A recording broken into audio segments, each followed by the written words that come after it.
Here now is Dr. Ridpath. Today, I want to finish the story and give you all time for questions as I promised, and the way I'm going to cut short material is I'm going to have very brief characterizations to make about the adaptations of Marxism in the 20th century. All right, so where we are is with the revolution to overthrow capitalism. And Marx writes about this revolution in quote 26b that the workers destroy wares, they smash to pieces machinery, they set factories ablaze, they seek to restore by force the vanquished status of the workman. This is not a tea party. This is a violent revolution, contrary to the claim of some Marxists that Marx did not necessarily advocate violence.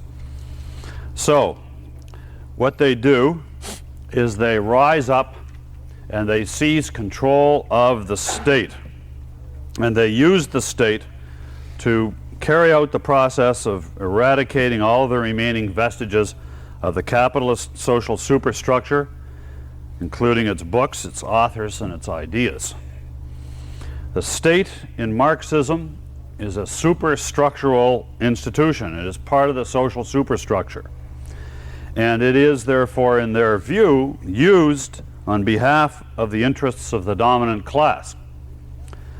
It is now, therefore, when the revolution takes place, and you will see that Marx argues that with this revolution, with the proletariat seizing control of the state, that this, for the first time, is a time when the state is used not in the interests of the class, but in the interests of humanity.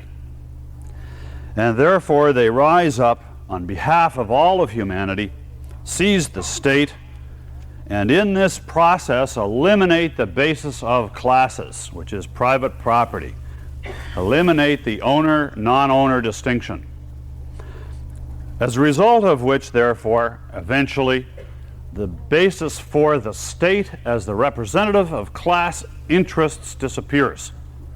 And the state is no longer a superstructural institution. And this is what Marxism means when it says, and the state will wither away. It does not mean that there will not be a governing power. It means that the state as a representative of the interests of the dominant class will no longer exist. And that the state will, in the Marxist view, become essentially an administrative body representing the interests of all humanity as opposed to the ruling class alone. So, we have here a portrayal of a revolution where the proletariat, as I had explained to you in his view of revolution, rise up and overthrow the social superstructure and replace it with a new one in which actual class distinctions continue. Therefore, the question came up with regards to Marxism as to why isn't Marxism just another step in the same process? Why is it that Marx and Engels can be representing the interests of all humanity, and their writings represent these interests rather than the interests of only one particular class, the proletariat? Why is it that when the workers rise up and overthrow capitalism, we won't get another system where there will be people who have their own vested class interests, etc.? And Marx's answer lies in 2 points. First of all, under capitalism, the group which is being oppressed is so large that they, by virtue of their numbers, become proxy representatives for humanity. But even more importantly, they reach, if you like, and this is Marx's second point, a level of suffering which is so deep that it brings them in touch with the essence of all of human suffering, rather than merely the suffering of a particular class nature. And so their ideas touch to the ultimate purpose of history, which is to end this suffering altogether of all of humanity. Consequently, Marx and Engels offer their own particular views as, if you like, non-ideology. And for this reason, they claim they represent humanity. They do not represent one class against another. So, the revolution is to rise up and overthrow, on behalf of all humanity, capitalism. And then dictatorship of the proletariat will ensue, which Marx, using a model of the Paris Commune of 1871, thought as descriptive of the dictatorship of the proletariat, as a substantially democratic sort of process within the ranks, newspapers, meetings, discussions, disagreements, voting on this and that, but dictatorial to those without. So we have a revolution. They seize power. There is a transitional period while the last vestiges of capitalism are eliminated, and then the basis is set for the transition to communist society. This is what Marx called the dictatorship of the proletariat. Now, I want at this point to show you what Marx is saying here on several points. The purpose of this is to show you how, later on, Marx's views can be changed in many respects with regards to his views on where the revolution is to occur, when the revolution is to occur, who is going to make the revolution, how long is the revolution going to take, what scope will the revolution present, etc. I want to show you here what Marx said so that we can contrast this later with what Lenin, Stalin, Castro, etc., how they adapted this Marxist theory. Where is Marx saying the revolution is going to occur? The revolution is going to occur, in Marx's mind, where the objective conditions for revolution actually exist. And the objective conditions for revolution actually exist in the advanced capitalist countries, where the workers have been exploited by capitalism to the extent that they have been. So it is going to occur at the center of the industrial world, right in the part of the world where Marx and Engels were living. When is the revolution going to occur? The revolution is going to occur, in the view of Marx and Engels, any day now.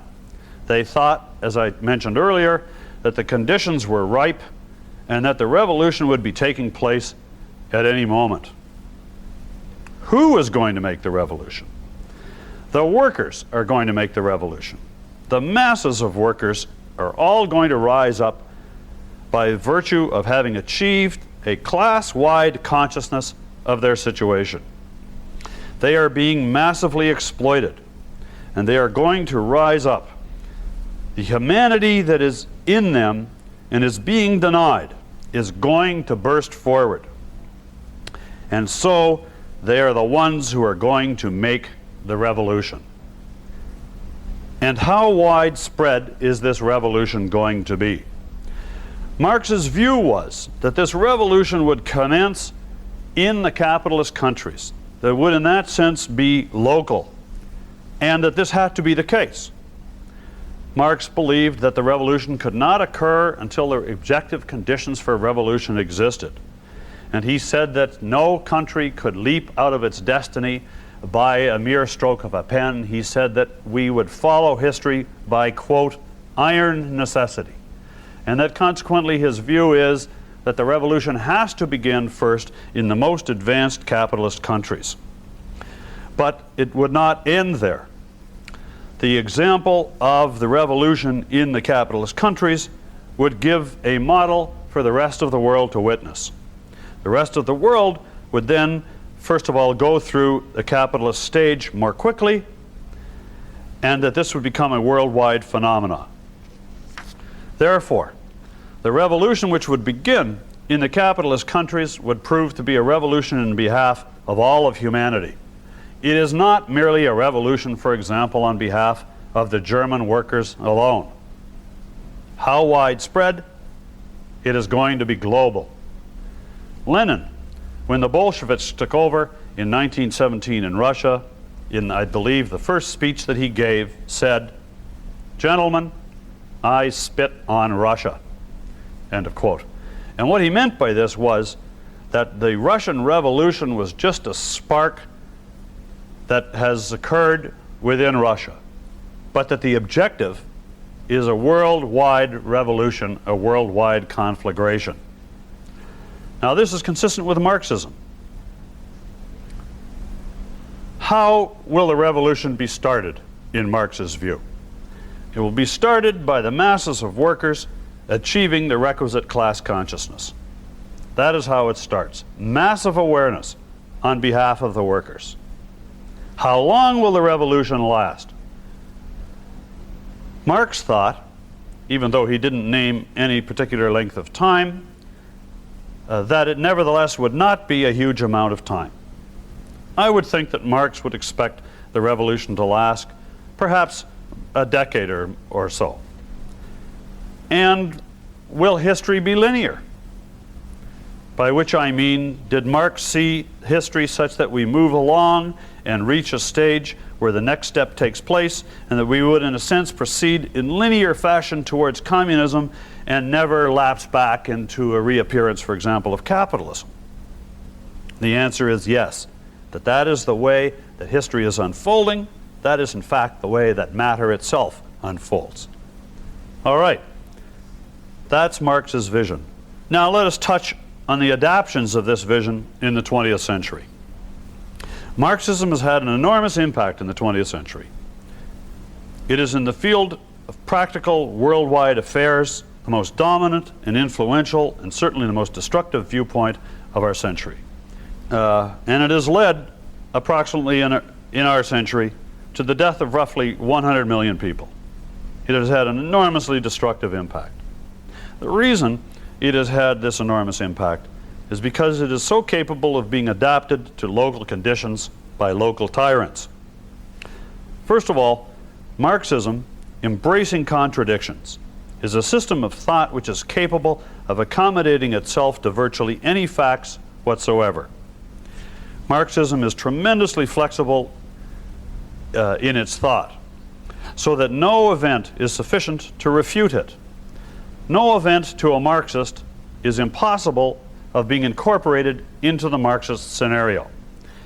And so we see it having the ability to explain away facts, such as, for example, the ongoing vitality of capitalism decade after decade after decade, when Marx and Engels said that capitalism was collapsing and would be totally collapsed within a very short period of time. That fact, as we shall see, is easily explained by Marxism, as are virtually any facts which would seem to stand in way of the truth of their theory. In addition to that, of course, it is a perfect rationalization for power lust. It is also an explanation for alienation. If you feel alienated in your life, in this world, if you feel that you are suffering, you are being held back from a meaningful life in some way, and if you are angry about that, if you feel some injustice connected with this, it doesn't matter what area of your life we're talking about, Marxism is capable of being adapted to explain your suffering and to place the blame on somebody else and give you a blueprint as to what is to be done in order to end this suffering. A blueprint which presents you as a soldier on the side of the forces of light against the continuing forces of darkness which are remaining in this world. Capitalism is carrying on and hanging on, and so there is no end of adaptability of Marxism in this respect. Now, the single most significant adoption of Marxism and the form in which it affects the 20th century is Marxist-Leninism, which I have lectured on extended, was it 2 lectures, I think, from some years ago. And Marxist-Leninism is Lenin's, in some respects at a lower level of abstraction, but nevertheless ingenious adaptation of Marxism to the circumstances of his time. In essence, Marxist-Leninism offers different answers to these questions, which then open up Marxism to applicability in the 20th century. Where is the revolution going to occur? The essence of Marxist-Leninism is the theory of imperialism. the theory of imperialism, in essence, is to approach the success of capitalism when Marx thought that the objective conditions would be coming into existence and the workers would realize they were exploited and they would rise up and overthrow capitalism, and it would happen in the advanced capitalist countries. And the whole prediction that this would happen hinged on the labor theory of value and the fact that the opportunities for capitalism to suck more surplus value out of the world in which it operated were coming to an end. That it had a logic whereby it, if you like, dried up the sources of surplus value in its very operation. Consequently, what Lenin was able to do is discover a whole new source of surplus value for the capitalists, the third world, the periphery, that capitalism discovers a new source of surplus value. It goes out into the third world. There's all kinds of ignorant people out there. There are raw materials out there. And so capitalism gets a new lease on life by finding a huge new source of surplus value to turn into capital.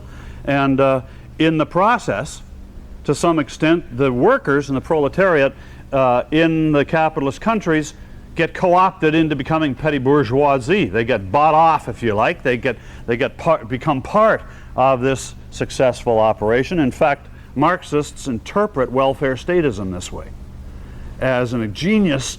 You see, to have state being seriously involved in the economy is not a contradiction of capitalism. To the Marxists, the state is the capitalist institution for pursuing the interests of capitalism. So it's no contradiction to them to have the state getting more and more involved and still call it capitalist, as it is for us. So consequently, welfare statism is just a device whereby capitalists are buying off the source of potential revolutionary overthrow. So we have a whole theory of what's called the theory of imperialism, which explains then that the exploitation is moved to the periphery. So Lenin then says the revolution can occur at the periphery, where the exploitation is taking place. And therefore, it's possible for countries which are not at the center of the capitalist orbit to be the ones where the demonstration will be made as to what has to be done. And in fact, for those of you who have heard my lectures on Lenin, it just occurs to me the most influential book that Lenin ever read when he was 17 was entitled What is to be Done, which was his brother Sasha's favorite book. Sasha was hung because of his role in a plot to assassinate the Tsar. And Lenin, as a young boy, went to his library and found Sasha's favorite, Alexander is the full Russian name, Sasha is a nickname, found his favorite book, which is entitled What is to be Done by Chernyshevsky. And so the question is to, well, what is to be done? What is to be done is to spark the revolution, and then that will, if you like, sweep it back into the capitalist countries. That's why Lenin immediately turned to the creation of so-called universities for the training of international terrorists in order to spark the communist revolution in the other parts of the world. When is the revolution going to occur? Well, Marx said it's going to occur 1852, 1855, 1861, whenever, you know, the Paris Commune of 1871 he thought was really definitive. So, what does Lenin say? The revolution has been delayed. Now you can adapt that. You can say it's even been delayed longer than Lenin thought it was. But there we have an explanation for why it hasn't happened until we get to the 20th century. Who is going to make the revolution?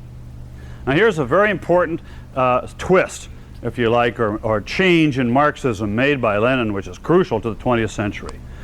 Lenin puts forward the view that Marx is wrong to say that the workers are going to spontaneously rise to a class awareness of what is going on and rise up and make the revolution. He says that in fact what has to happen is that there will be an elite group, a small elite group, who will realize what history is seeking to do.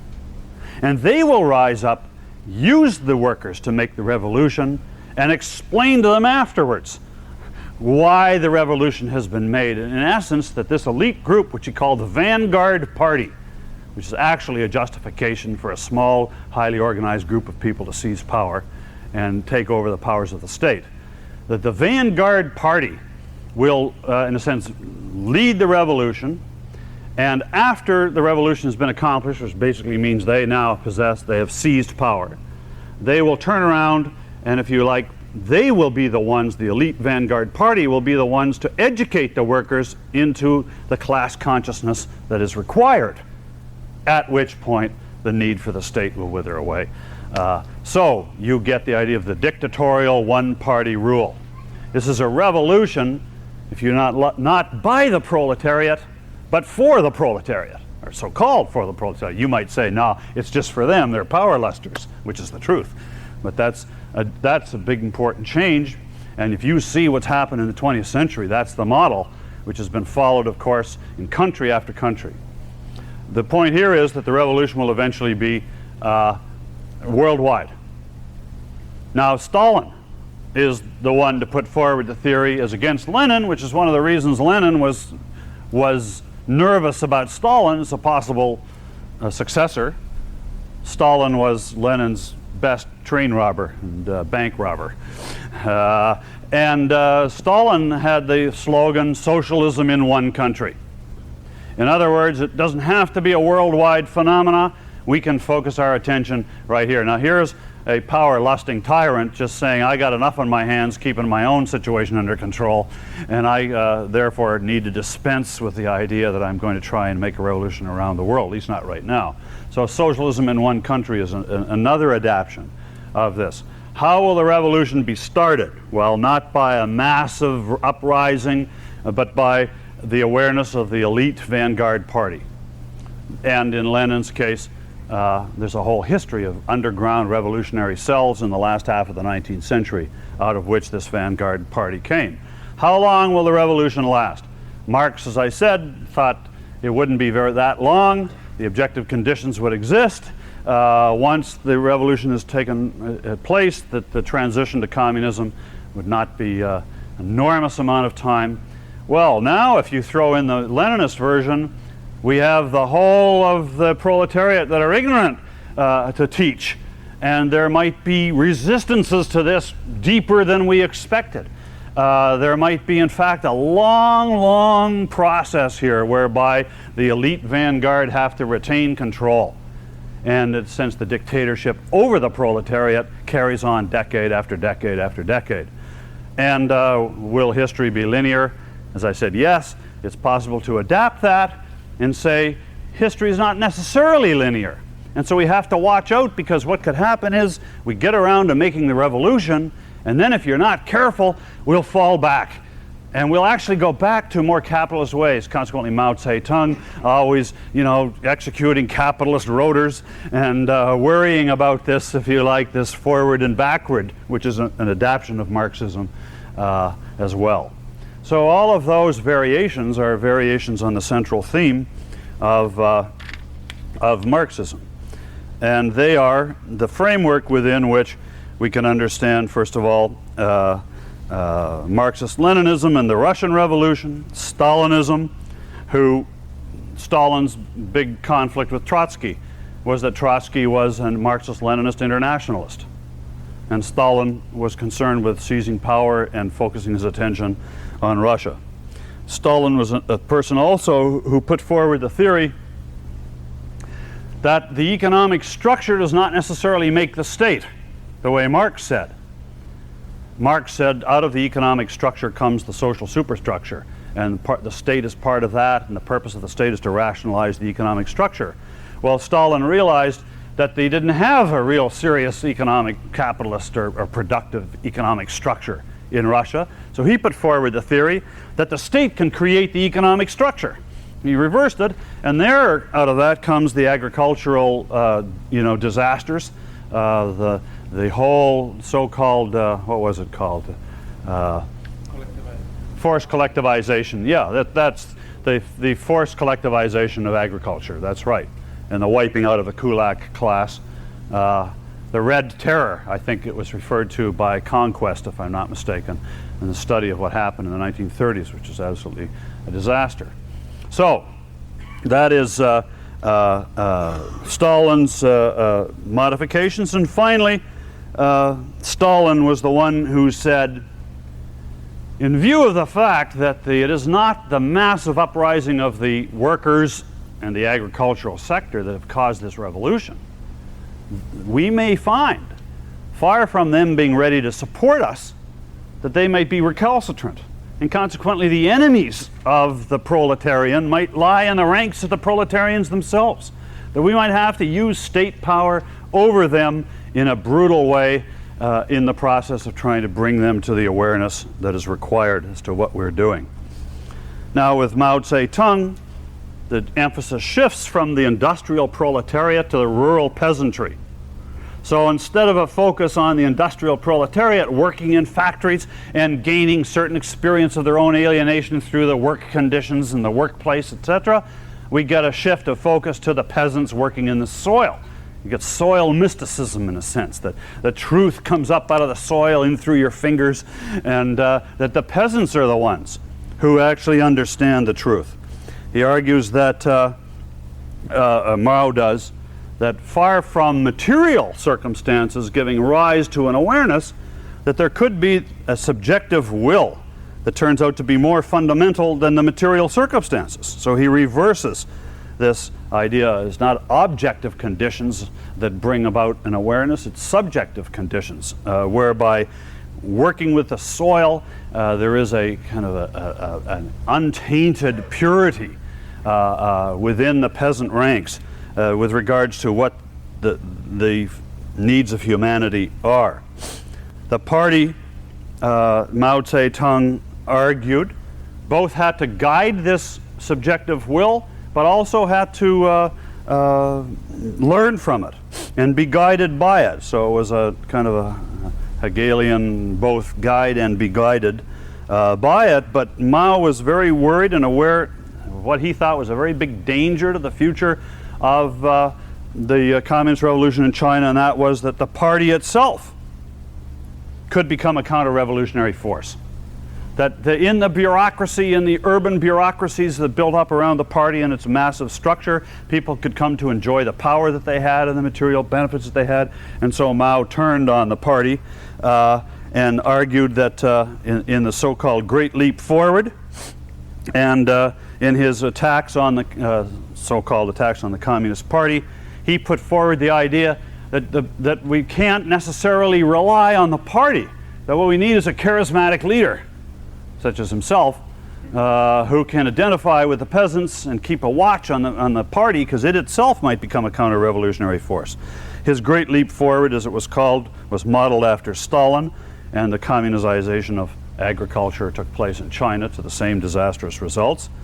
And then Mao blamed the failure of this Great Leap Forward on the privileged urban bureaucracy, and there was in 1966 the Great Proletarian Revolution, as it was called, where the presumably uncorrupted peasant youth, the Red Guards, were brought in to identify what the sources of evil were, and they were, if you like, unleashed on all elements of Western culture that were in existence in China.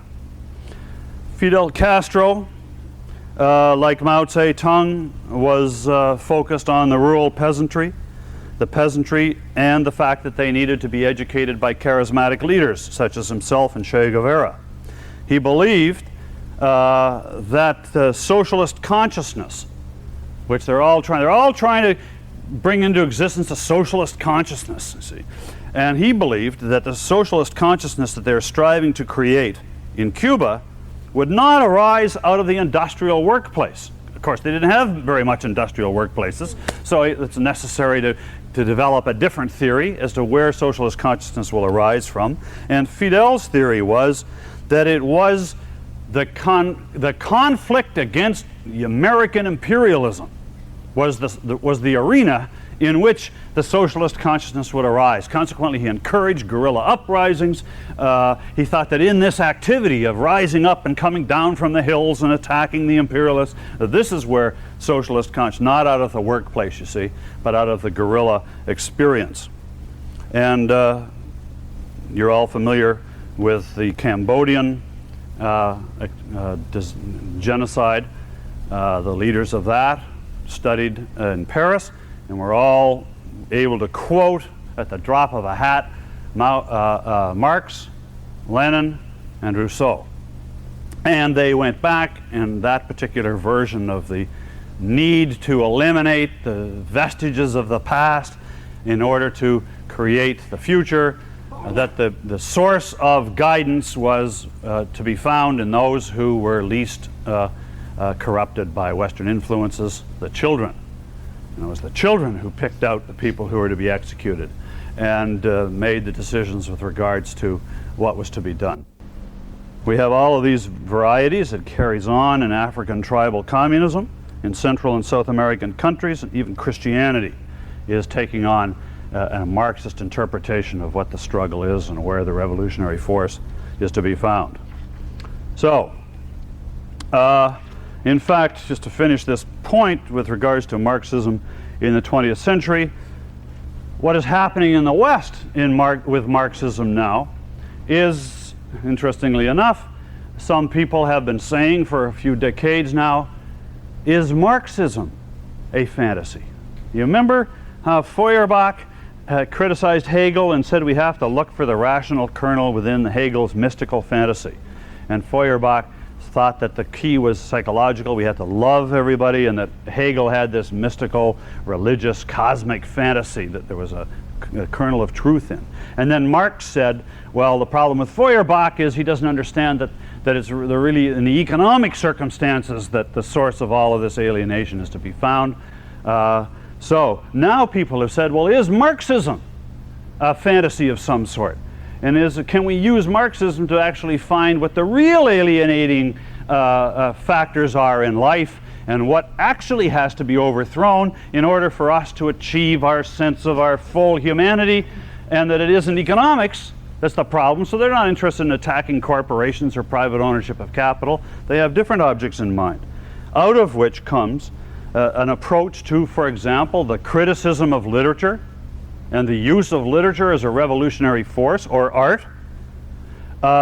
Buddhism in the West is interpreted in this way. Sexuality, that the issue is one for the striving of one's sexual identity, and that there is who are, in a sense, holding you back from that, and what things, or race.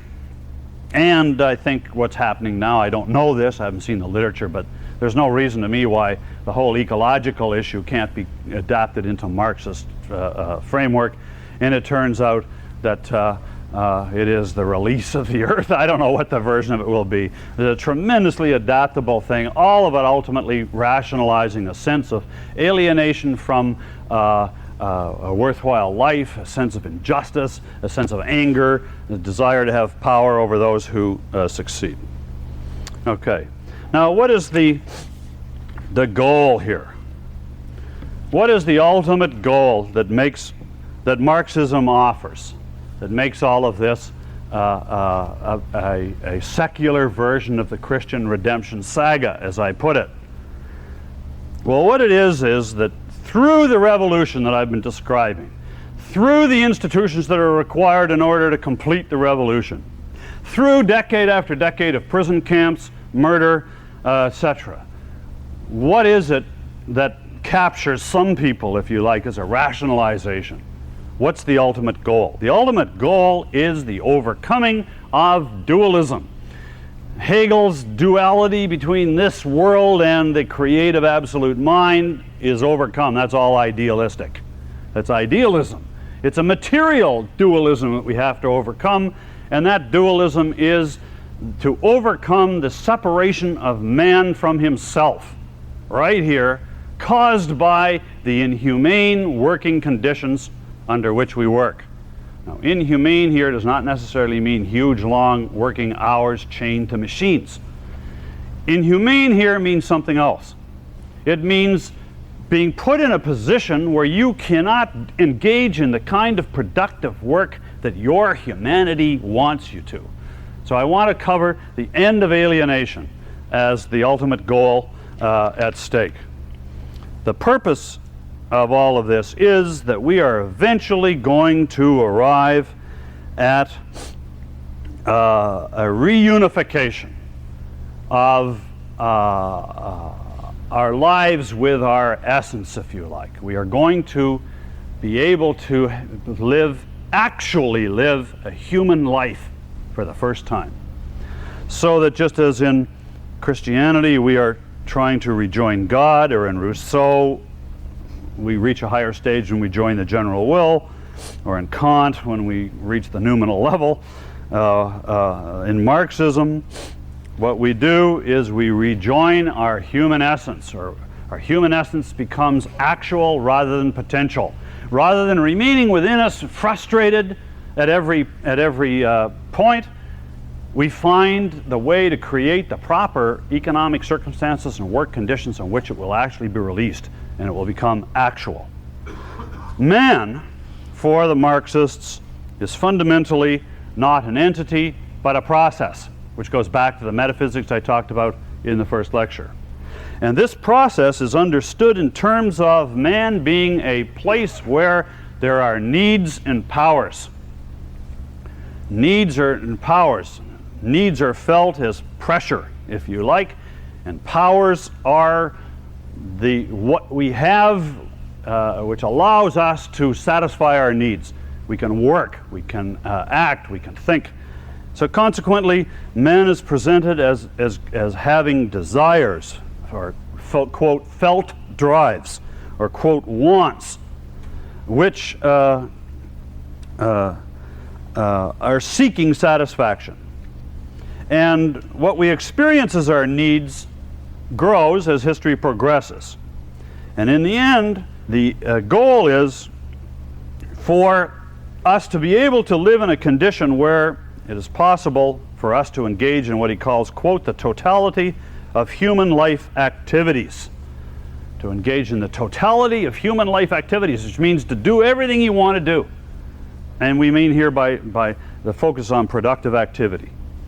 And we have powers, which we become progressively aware of, which are our means through which we can seek the realization, is one word he uses, or the fulfillment of our needs.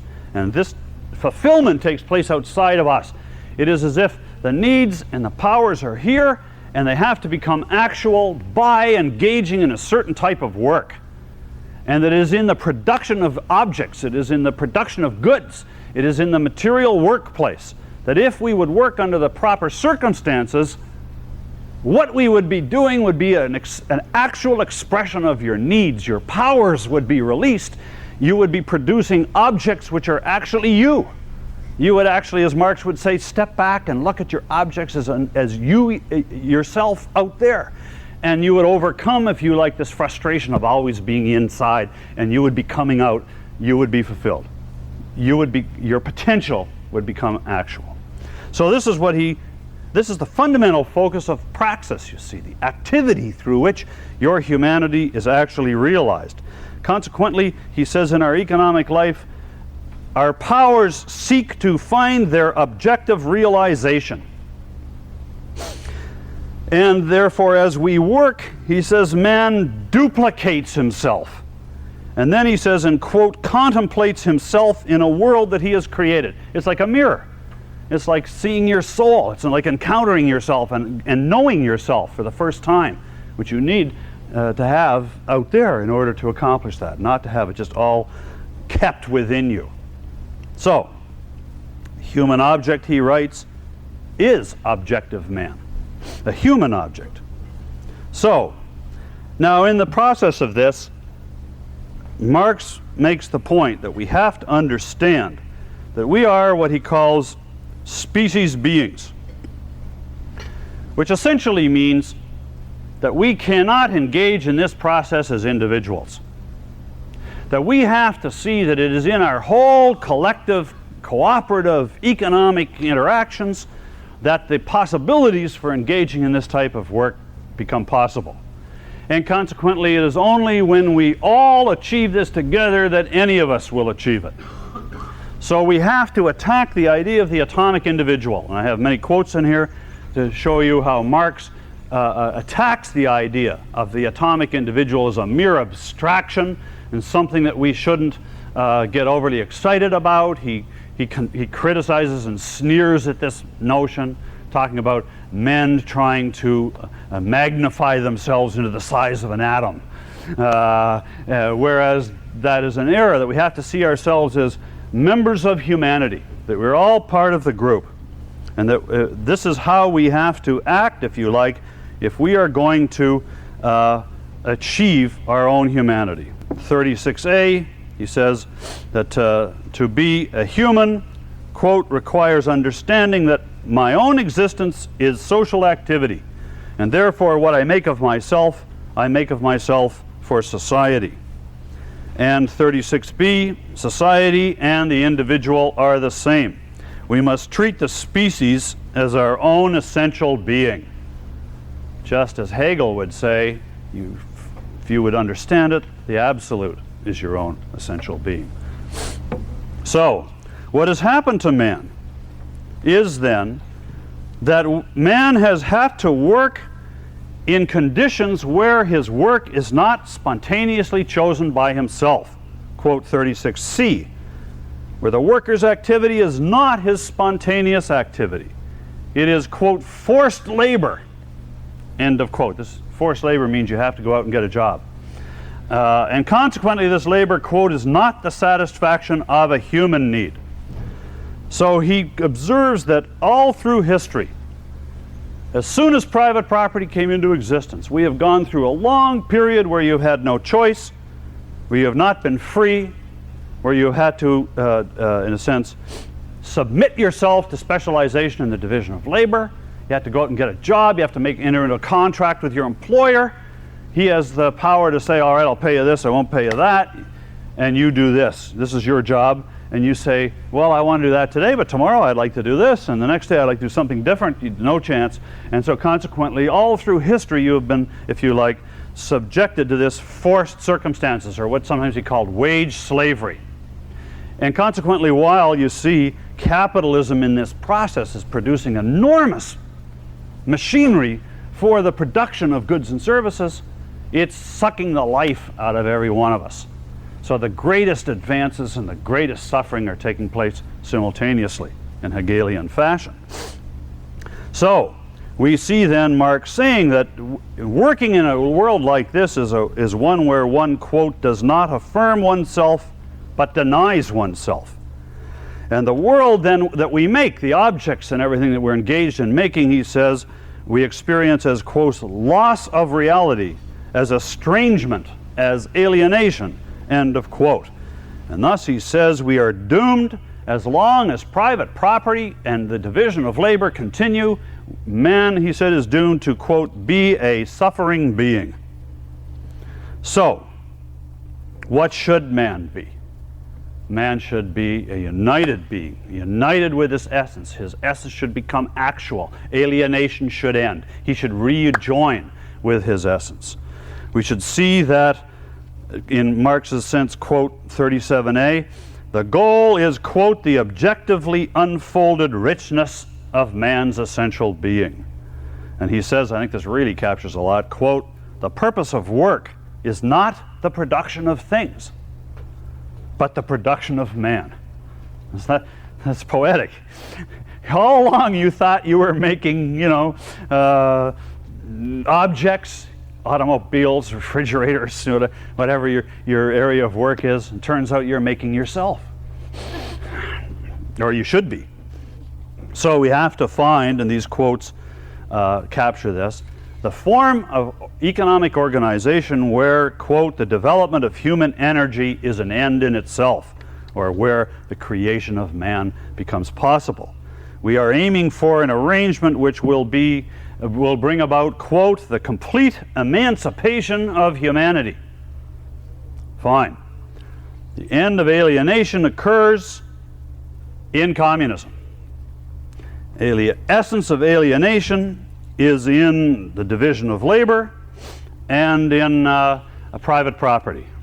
Consequently, by transcending individualism, by transcending private property, by transcending class divisions, by transcending the division of labor itself, we will arrive at a point where our human essence will become actual. And when this happens, quote 43, an unbroken and constantly more rapidly progressing development of the productive forces will occur. a practically limitless growth of production. You think capitalism is producing the goods. Wait till you see what communism will do. That's where communism and socialism ended up selling itself as the road to super riches, if you like, as well as a redefinition of riches in terms of you're rich when you experience yourself and your objects. Isn't the possession of objects per se, because if they're not you, you're actually, witnessing your own suffering and alienation. So this is the idea. And with this comes the attainment of freedom. What is freedom? To Marx and Engels, freedom is, quote, 44, the positive power to assert your true individuality. A social condition. Freedom is a certain social condition, one that allows for, quote, 45, the active and full unfolding of all of man's potentialities.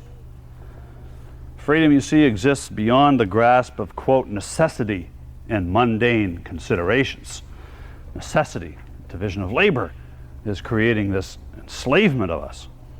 So, and then he goes on to say that only in community is all of this possible. This is the Feuerbachian view, also Charles Fourier, the utopian socialist, that we have to, in a sense, join together in a communal arrangement.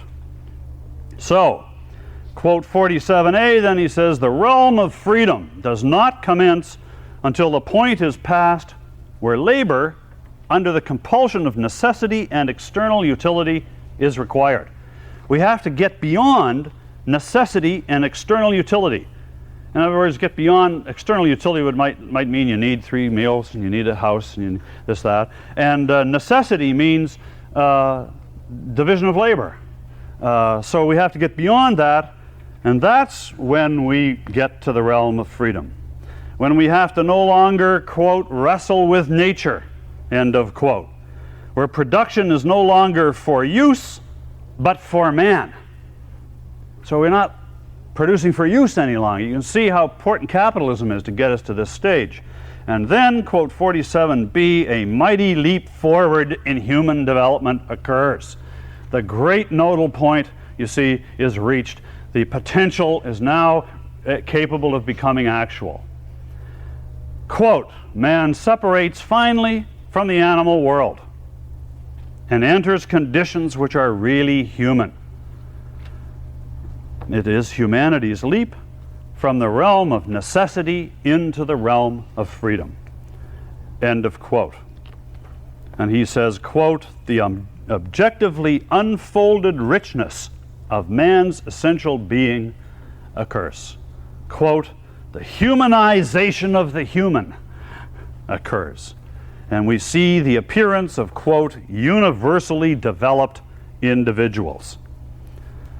Now, this he refers to as the human.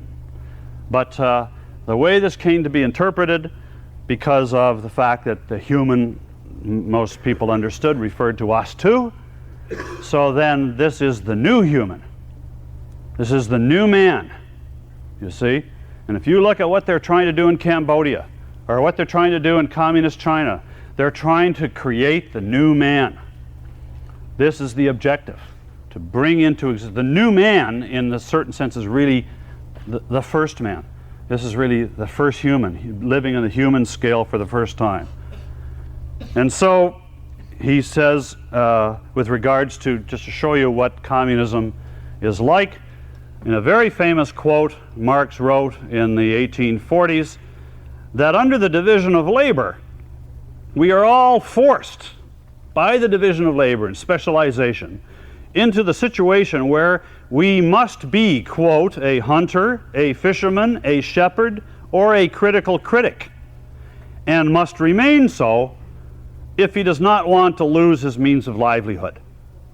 So somebody's a sports therapist, somebody's a professor, somebody's a basketball player, whatever you are, you have to stay that way. You can't be moving around because you get out-competed by people who've been doing the other thing for a long time. And so specialization, you see, locks you into one form of productive activity, when you are, in fact, a reservoir of incredible variety of productive needs and powers. And the actual purpose of history is to release all of them.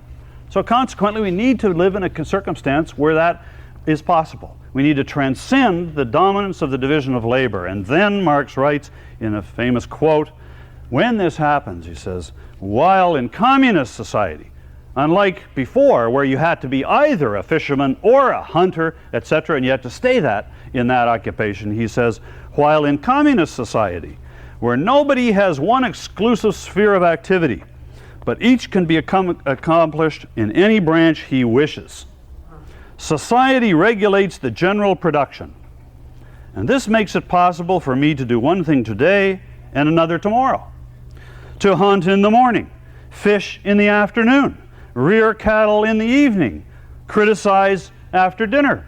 And as George Walsh once said, do a brain operation if you feel like it. And then what I think are the key words here, just as I have a mind. Whatever you want. You're free. You can do whatever you want without ever becoming a hunter, a fisherman, a shepherd, or a critic. Now, I don't know how many of you are familiar with Augustine's description of Adam and Adam's sin and what the circumstance was for Adam before he sinned. That Augustine describes Adam as living in the Garden of Eden, quote, not only without laboring, but indeed with pleasure for the soul. That in other words, there was no labor. And whatever Adam did, he did it for his soul. He did it for his needs, you see. Well, this is the Christian redemption saga. We are returning in communist society to the Garden of Eden. In conclusion, this whole body of thought is obviously a rationalization, but it is a powerful rationalization. It has made possible the pursuit of power lust in many, many different areas of our lives. It has remained persuasive because I believe actually that it is a combination of a rationalization for power lust and a philosophy which is at the proper level of abstraction for a culture which has fallen to this level. Academia has fallen to the level where this is both a powerful justification and a sufficiently abstract framework within which they work. And it is, as I say, within itself immune to falsification. It is not dead, as I said at the outset. It is an intellectual cancer which is living in our universities and has the potential to unleash itself in various forms throughout the culture. To combat such a thing, in the end, you have to understand it as a philosophy. You have to understand what a philosophy is, and you have to understand these things as philosophies and attack them at that level. So hopefully, this class has helped you see Marxism as a philosophy, and if it ever comes up in your lives, you'll be better able to combat it. Thank you very much. Thank you. Now, I'm going to take questions, so let us start. Yes? Marxists recognize that the environment or reality is what capitalists use to make wealth. So that's the purpose of their attack on the environment, that with the environmental laws, and then they can use that to control the mind that creates the wealth, supposedly, or get hold of it. Mm-hmm. Mm-hmm. I think so. I think that environmentalism is also a body of thought in which you can, in a sense, change the whole metaphor in terms of what's being exploited here. Why does Marxism have to apply just at the human level? Why can't we look at the earth as the exploited element, and man as the exploiters, and the need for some group to rise up in defense of the exploited and control the exploiters? Through the laws of the environment, they actually control the mind and the thinking process of Yeah. Yes? You said that even Christianity is taking on a Marxist interpretation. Would you elaborate on that? I'm not able to. The question is that I said that Christianity is taking on Marxist connotations. In Central and South America, which is what I had in mind, the bishops. I can't give you a lot of details on that, on the how it is that, what do they call it? Liberation theology. How liberation theology is, you can understand as a variation on a Marxist theme. in terms of the oppressed and the oppressors and the social conditions causing oppression. I don't have the details at hand right now. But there are a couple of major bishops' letters that were issued in the yeah. last 2 years on that subject that would probably be a source. Yeah, that's right. There have been some major letters published by the bishops. I don't know what group it is, some group that seems to represent South American bishops, and is a very Marxist analysis of poverty in South America and what the causes of it are and what is needed to overcome it. Yes. I was going to say there's more. It seems to me there's more emphasis recently of realizing our humanity more. Less emphasis on imitating God, discovering our true humanity and being allowed to do that. Yes. And seeing society as some kind of a way that presents that. Also, I wanted to ask you the references to Marxists in American universities. How extensive is that? And when we talk about Marxists, are we talking about simply their support for socialism, or are they fully Marxist in the philosophical sense? The question essentially is to comment on the extent of Marxism in the universities, and are they Marxists in terms of advocating socialism, or is it a much deeper philosophical Marxism? And the answer is the latter, that it is a much deeper philosophical Marxism, and in fact the economic side of Marx is, to my view, become somewhat passé as far as Marxism in academia today. That it is not that easy to find anymore Marxists professors who are all excited about the increasing monopolization of capitalism and the exploitation of the workers and all of that. I think that it was all passé to Marx, actually. As I said, I thought his analysis of economics was just his attempt to apply his general theory to his own world. But as we know, it is the fundamental philosophical outlook that carries the weight.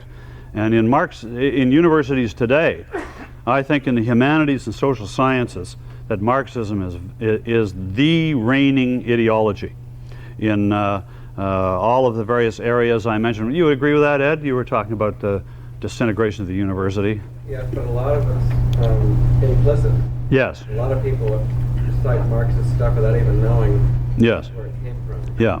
So that what has happened is... How much that's just sort of in the subconscious of everybody. Yeah. What's happened is that Marxism is much more philosophical influence, and it's, if you like, it's like just permeated the mentality of academia to the point where their whole view of history and ideas and class conflict and antagonism, all of this is just kind of automated, and that capitalism is the enemy and the state is the solution. So there is explicit Marxism of a philosophical nature, I believe, at the fountainhead of many of the current trends in academia, and it is, in my mind, the kind of reigning ideology.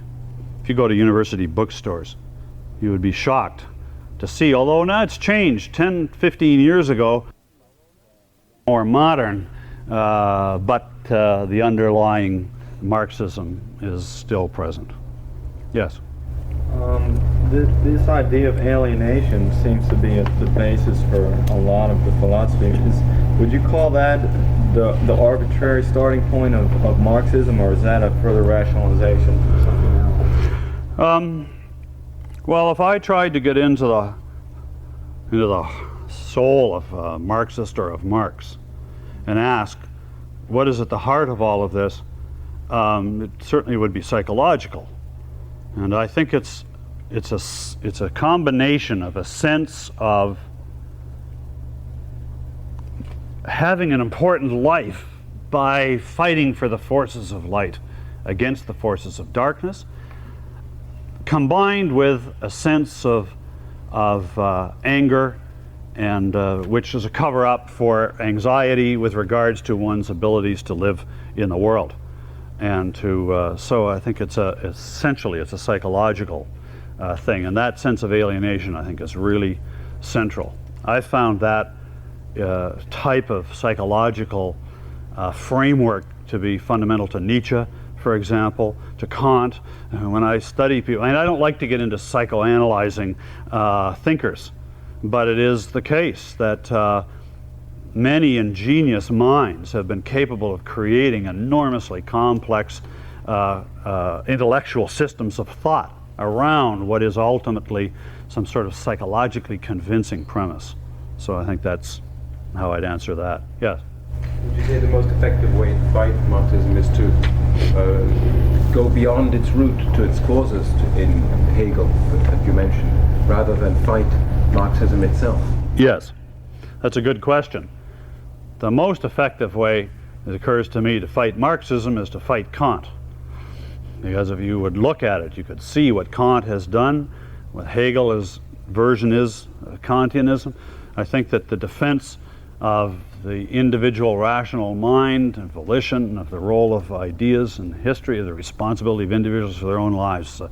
The most effective way to fight is to put forward a true philosophy. But if you wanted to look at in terms of what needs to be demolished and to be destroyed in terms of respectability, fundamentally, I believe it would be a combination of Kantianism and religion, of which Hegel's one version.